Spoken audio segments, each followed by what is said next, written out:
Bonjour, c'est un plaisir de vous retrouver avec cette petite vidéo qui sera la dernière de cette toute petite série sur le cancer.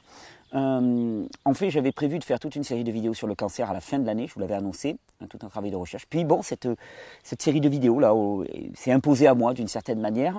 On va dire que la nature des réactions et l'intensité des réactions, tant en positif qu'en négatif. Faut savoir que le cancer, en termes de menaces, d'insultes, d'invectives, a largement dépassé la vaccination. Je ne m'y attendais pas, je pensais que la vaccination c'était le best-of, d'une certaine manière. Non, le cancer fait plus réagir. Donc me motive d'autant plus à vraiment faire un travail de fond et de recherche sur le cancer que je vous livrerai à la fin de l'année, avec énormément de témoignages de personnes qui ont choisi autre chose que le discours unique que l'on nous sert et qui pourront témoigner de ce que cela a changé pour eux. Je suis en train de collecter pas mal de témoignages et puis surtout une explication au fond en tant comble du phénomène tumoral et de pourquoi l'approche actuelle est complètement à côté de la plaque. Mais bon, j'avais quand même envie de finir cette petite série en essayant de considérer une question que j'ai appelée l'arbre qui cache la forêt. Il faut voir que depuis les années 80 à peu près, la théorie qui préside à l'étude des tumeurs cancéreuses, c'est ce qu'on appelle la théorie de la mutagénèse somatique, qui dit que finalement, il y a une première cellule qui voit son ADN muté, transformé, et qu'à ce moment-là, elle se multiplie, que ça crée des tumeurs. On a consacré des sommes astronomiques à l'étude des gènes, et donc l'étude génétique, on s'est engouffré dans la voie génétique d'une certaine manière, et on a réussi à isoler 100 ce qu'on appelle oncogènes, donc des gènes qui seraient responsables du cancer, et 15 gènes suppresseurs de tumeurs. Et quand je dis des sommes astronomiques, par exemple, je me suis amusé à regarder le budget 2019 de l'Institut américain de lutte contre le cancer, c'est à peu près 6 milliards de dollars. 6 milliards de dollars publics, on est d'accord, c'est vous qui payez, c'est nous qui payons. Voilà, pas aux États-Unis, mais il faudrait regarder l'Institut français de lutte contre le cancer. C'est de l'argent public qui a servi à séquencer ces gènes, à les isoler et ainsi de suite. Et où est-ce que ça nous a mené? Le problème, c'est toujours pareil. Moi, imaginons que je suis chef d'entreprise, on va me dire, ok, on a dépensé un budget dans tel domaine. Je vais dire, ok, pas de problème, mais quels sont les résultats, globalement? Ça nous a mené nulle part. Faut regarder les graphiques, la quantité de morts liées au cancer à l'échelle mondiale ne cesse d'augmenter, le taux de mortalité lié au cancer ne cesse d'augmenter, effet nul. Alors la question c'est pourquoi? Pourquoi? Et c'est ce que j'ai appelé l'arbre qui cache la forêt. En fait, on a complètement oublié, et c'est d'ailleurs je pense l'un des plus formidables erreurs de la médecine moderne, qui est énorme pour moi, on a oublié que en fait nos cellules n'existent jamais en dehors de nos tissus. Et le problème c'est qu'on étudie des cellules en dehors des tissus. Globalement, quand tu te balades dans la rue, c'est rare de rencontrer un cœur, un foie ou un rein qui se balade tout seul. Qui est sorti, c'est hop, salut le foie, hop, salut le rein. Non, notre foie, nos reins, ils sont présents dans un organisme, dans une totalité. Nous sommes des individus. Et ça serait intéressant de temps en temps de s'intéresser à l'étymologie, parce que individu, ça veut dire ce que ça veut dire. Ça veut dire qu'il ne peut pas être divisé. C'est-à-dire qu'on ne peut pas étudier un individu en dehors de son environnement. Et oui, il n'existe pas. Il n'a aucune réalité. C'est-à-dire que ce que l'on étudie actuellement dans les laboratoires, dans les tubes à essai et ainsi de suite, n'a aucune réalité, ne correspond à strictement aucune réalité. Et toutes nos cellules, elles sont issues d'un même ovocyte qui a été fécondé.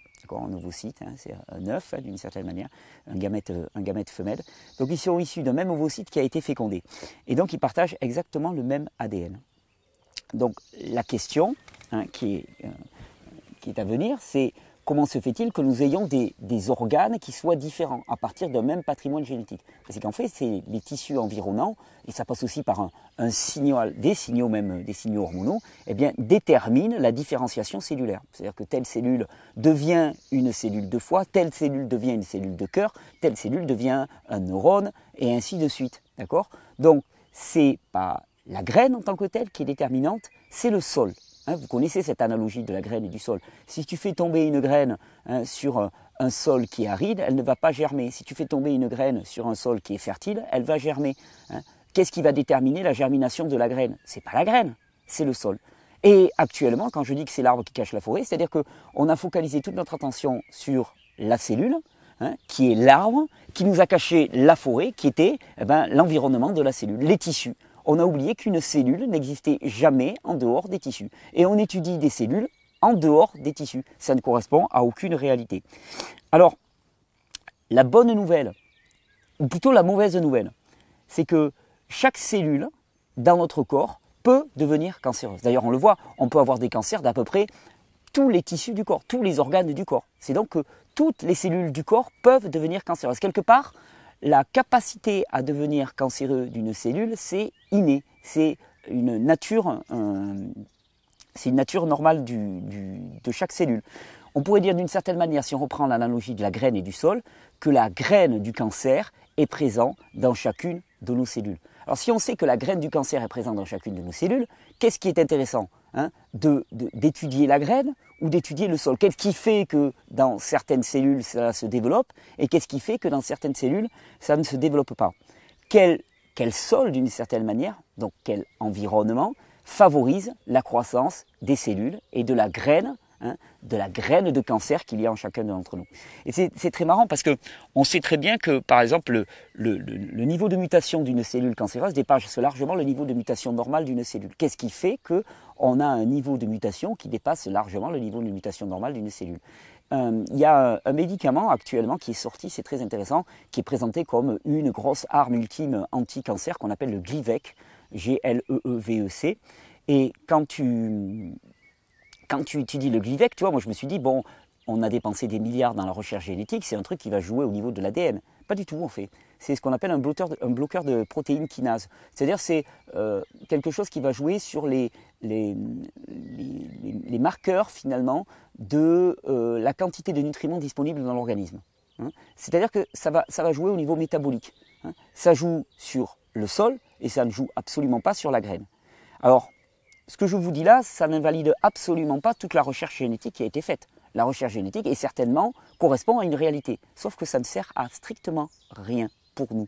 Et c'est là la différence fondamentale entre le vitalisme et la médecine moderne. La médecine moderne regarde au niveau de la graine. Le vitalisme, le courant que j'essaye de représenter, le vitalisme, l'hygiénisme, comme on l'appelle, mais je préfère appeler le vitalisme parce qu'on parle de vie, on s'intéresse à la vie réellement.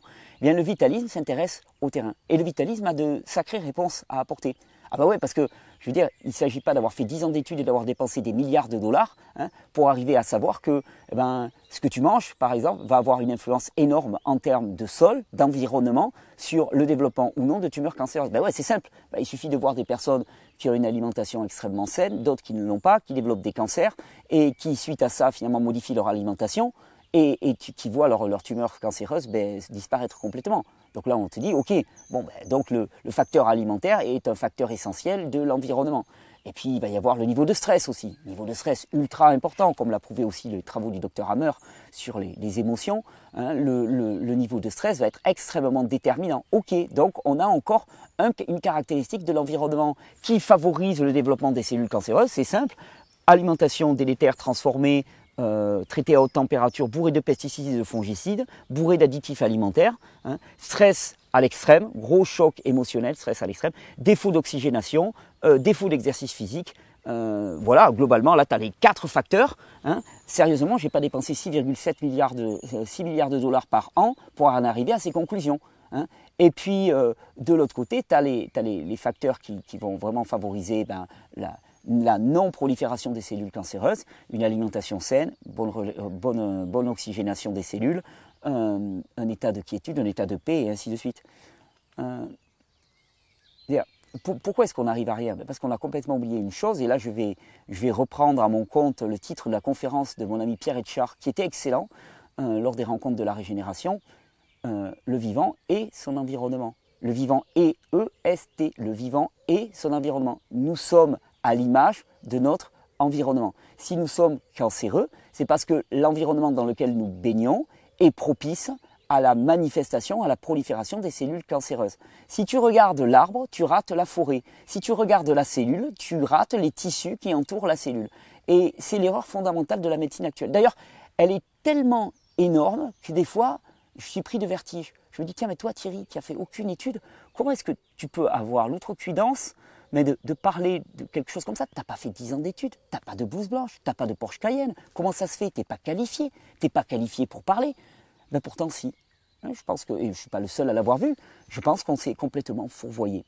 Alors, dans la lutte contre le cancer, vous avez deux choix. Soit vous focalisez sur la graine. Alors, la mauvaise nouvelle, d'une certaine manière, c'est que des graines cancéreuses, il y en a partout, partout dans votre organisme. Donc globalement, ça va vous mener nulle part. Soit vous focalisez sur l'environnement. Alors l'intérêt de l'environnement, et c'est peut-être pour ça qu'on préfère s'intéresser à la graine qu'à l'environnement, parce que la graine, on a toujours possibilité d'accuser le hasard, ou Dieu, ou qui vous voulez. C'est toujours pas notre faute, d'une certaine manière. L'environnement, par contre, c'est complètement de notre faute. Ah ouais, enfin de notre faute, de notre responsabilité. On va s'accorder sur les mots. Notre environnement est de notre responsabilité. C'est nous qui designons notre environnement, c'est nous qui faisons des choix. Et notre environnement, c'est là où nous vivons, c'est là où nous avons choisi de nous poser, ce sont nos habitudes de vie. Donc, encore une fois, je retombe toujours sur mes pattes. Tu choisis l'innocence et l'impuissance, ou tu choisis la responsabilité et la puissance. C'est à toi de voir. C'est une question de choix, c'est une question de croyance. Toute ma série de vidéos sur le cancer, cette petite série de vidéos sur le cancer, elle a été là pour vous dire ça. La cellule, la graine, la génétique n'a aucune importance, puisque de toute façon, elle est présente partout dans le corps. Ce qui a de l'importance, c'est l'environnement, c'est les tissus. Nos cellules n'existent pas en dehors de nos tissus. Si vous avez compris ça, si vous avez compris comment finalement, ce sont nos tissus et notre environnement qui déterminent l'expression de qui vous êtes maintenant, alors vous comprenez parfaitement que la seule façon d'agir de façon intelligente, c'est de transformer votre environnement. Et ce n'est pas un discours anti ou pro-chimiothérapie. Je me suis fait retoquer par mon ami médecin, Laurence, qui me dit « Attention Thierry, tu te prononces trop contre la chimiothérapie. » Je ne me prononce pas contre la chimiothérapie, j'en ai rien à cirer de la chimiothérapie. Moi, tout ce que je te dis, c'est que si tu as une graine qui germe et qui développe un cancer, tu auras beau dézinguer cette graine, ça ne changera strictement rien aux conditions environnementales qui président à l'apparition du cancer. Et il va réapparaître ailleurs. Alors, en termes d'inefficacité, si le but c'est de te vendre des traitements lourds, coûteux, impactants, bardés d'effets secondaires, alors à ce moment-là, c'est une stratégie qui marche très très bien. En te faisant focaliser sur la graine, tu dis « Ah, on a dézingué cette graine. Bravo monsieur. » Ouais, le problème, c'est qu'on ne t'a pas dit, c'est que tu en as 10 autres en train de germer. Donc, est-ce que tu vas t'intéresser aux conditions qui font qu'il y a une levée de germination? Et là, c'est un discours sur l'environnement qui est totalement absent, et je le redis, je veux dire, quand tu vois le nombre d'études qui te disent, finalement, le simple fait, par exemple, d'abandonner la cigarette est un facteur dans tous les cancers du poumon majeur, mais qui dépasse largement tout l'impact que peut avoir le moindre médicament. Le fait d'arrêter la cigarette est un facteur majeur de suppression des risques de développer un cancer des poumons. Où est la politique anti-tabac? Donc tu vas me dire, oui, mais on passe des spots à la télé, on te met fumez-tu. Non mais vous foutez de ma gueule, quoi. Globalement, vous vous moquez de moi. Je veux dire, l'État s'enrichit sur la vente de cigarettes. Je veux dire, il y a un conflit d'intérêts qui est même pas majeur, qui est énorme, qui est un gag littéralement. C'est un véritable gag. Je veux dire, une politique de prévention du tabagisme, c'est pas ça. C'est pas gagner des thunes sur des cigarettes en mettant fumez-tu. On se moque de nous littéralement. Une politique de prévention du tabagisme, c'est déjà comprendre à quoi sert la nicotine dans le corps, que c'est un régulateur du système nerveux central, c'est quelque chose qui aide à se calmer, se détendre, et donc peut-être réfléchir aux conditions de vie inhumaines, à la pression dans le travail, dans la vie courante, qu'on nous impose et qui fait que certains individus rencontrent le tabac comme un moyen de gérer leur anxiété, leur pression et leur stress. C'est ça une politique de prévention du tabagisme. Et actuellement, elle est totalement absente. Donc il n'y a aucune politique de prévention du cancer. Dire il faut manger 5 fruits et légumes par jour et ne pas donner les moyens aux personnes d'accéder à une alimentation de qualité, accéder à une alimentation de qualité, là aussi c'est pas compliqué. C'est arrêter de filer des subventions à des personnes qui déversent des pesticides et des fongicides dans notre environnement, des subventions qui sont des biens publics, c'est nos impôts, qui sont donnés à des personnes qui empoisonnent notre environnement. Et à côté de ça, tu as le gars qui essaie de faire en bio, non seulement il n'a aucune prime, il ne reçoit rien, mais en plus, il doit payer pour se faire certifier. Mais ça, c'est du foutage de gueule, excusez-moi l'expression. C'est ça une politique de prévention du cancer, c'est faire en sorte que le bio soit subventionné et que l'agriculture conventionnelle soit taxée lourdement pour les conséquences sanitaires qui sont induites par le fait de déverser des pesticides, des fongicides et des engrais organo-azotés dans notre environnement. Voilà où se situe une politique de prévention. Il n'y en a pas. Il n'y en a absolument pas. Et on préfère dépenser des milliards à étudier l'intérieur des cellules. Alors je vais vous donner une bonne nouvelle. C'est pour ça que je ne suis pas anti-chimio. Je suis juste pro-santé. Je suis pour la santé. Je suis pro-vie d'une certaine manière. Je suis pour la vie. Je ne suis pas anti-chimio, tu fais ce que tu veux. Mais ça ne changera strictement rien aux conditions environnementales. Tu peux faire une chimio, ça va te faire gagner un peu de temps. Ça va encore détériorer les conditions environnementales. Et le job qu'il y aura à faire derrière, il sera d'autant plus important. Voilà, c'est juste ça. Alors j'ai une bonne nouvelle, il ne faut pas attendre de l'État qu'il le fasse pour nous. C'est de notre responsabilité, c'est juste ça. Il ne faut pas attendre d'un système qui est pourri par les conflits d'intérêts de promouvoir la santé. C'est pas possible, il ne faut pas attendre ça. Ça ne sert à rien d'aller diffuser dans les rues, ça ne sert à rien d'aller manifester, ça ne sert à rien même d'aller s'insurger, et ça ne sert surtout à rien d'aller combattre. Il faut créer à côté nos bulles de santé. Et c'est ce que j'espère que nous sommes tous en train de faire en accumulant de la connaissance, en la mettant en pratique et en partageant toute cette information. Et puis, une fois qu'on a acquis toute cette information, en allant la partager, en allant aider les personnes qui sont en souffrance, en allant leur faire des jus, en leur donnant les bonnes conditions environnementales, en les aidant à parler, à évacuer leur stress, en leur donnant les informations toutes simples qui sont accessibles à chacun d'entre nous. La bonne nouvelle, c'est que toi, même si tu n'as pas le cancer, je veux dire, même si tu n'as pas le bac, même si tu n'as pas fait 10 ans d'études, et même si tu n'as ni blouse blanche ni Porsche Cayenne, tu peux faire beaucoup plus fort que n'importe quelle personne qui s'est complètement fouvoyée dans son étude du cancer.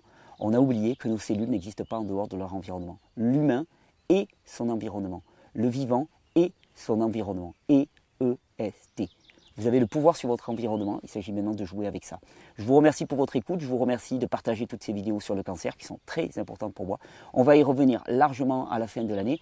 Pour l'heure, on va parler, parce que nous, c'est la santé, et nous, c'est pas la maladie. On va parler de notre environnement, et à partir de lundi, je commence une petite série de vidéos sur notre alimentation. J'en ai rarement parlé, On dit, ah oui Thierry, tu fais des jus, et ainsi de suite. Là, pour saluer aussi la sortie d'une formation sur laquelle j'ai travaillé depuis 4 mois quasiment d'arrache-pied, que j'ai appelé Physio. Je vous annoncerai sa sortie lundi ou mardi, on va voir, peut-être qu'on va faire monter un peu la pression. J'ai envie de faire une série de vidéos sur l'alimentation pour vous montrer que l'alimentation, c'est pas compliqué. Il y a des principes. On ne va pas parler de mode, de régime alimentaire particulier, on ne va pas rentrer en religion.